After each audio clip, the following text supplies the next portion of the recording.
ಕೆಲವೊಂದು ಮಕ್ಕಳು ಮನೆಗೆ ವೈರಿಗಳಾಗ್ಬಿಟ್ಟಿರ್ತಾರೆ. ತಂದೆ ತಾಯಿ ಏನು ಹೇಳ್ತಿರ್ತಾರೆ, ಯಾಕಾದ್ನೋ ಇವನನ್ನು ಹುಟ್ಟಿಸಿದ್ನೋ, ಇವನು ಹಿಂಗಾಗ್ತಾನೆ ಅಂತ ಆಗಿದ್ರೆ ಹುಟ್ಟಿದಾಗಲೇ ನಾನು ಕುತ್ತಿಗೆ ಅಮಕ್ ಬಿಡ್ತಾ ಇದ್ದೆ ಅಂತ ಕೆಲವರು ಹೇಳ್ತಿರ್ತಾರೆ. ಅಥವಾ ಬೇರೆ ಮಕ್ಕಳನ್ನ ತೋರಿಸಿ ನಮ್ಮ ಮಕ್ಕಳಿಗೆ ಬೈತಿರ್ತಾರೆ. ಏನಂತ, ಅವನ್ನ ಕಾಲಡಿ ನುಗ್ಗು ಬುದ್ಧಿ ಬರುತ್ತೆ, ಇವನಿಂದ ನಮಗೆ ಮನೇಲಿ ನೆಮ್ಮದಿ ಇಲ್ಲ, ಈ ಮಕ್ಕಳಿಂದನೇ ನಮ್ಗೆ ಸುಖ ಸಂತೋಷ ಹಾಳಾಗೋಯ್ತು ಅಂತ ಹೇಳ್ತಿರ್ತಾರೆ.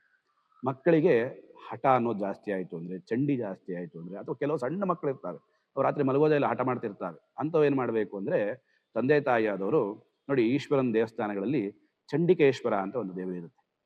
ಆ ಚಂಡಿಕೇಶ್ವರ ದೇವರ ಹತ್ರ ಹೋಗಿ ಒಂದು ತೆಂಗಿನಕಾಯಿಯನ್ನು ಹೊಡೆದು, ಒಂದೆರಡು ಬಾಳೆಹಣ್ಣನ್ನು ನೈವೇದ್ಯ ಮಾಡಿ, ಆ ಮಕ್ಕಳ ಹೆಸರಲ್ಲಿ ದೃಷ್ಟಿ ತೆಗೆಸೋದ್ರಿಂದ ಆ ಚಂಡಿ ಬಾಧೆ ಅನ್ನೋದು ಕಡಿಮೆ ಆಗುತ್ತೆ.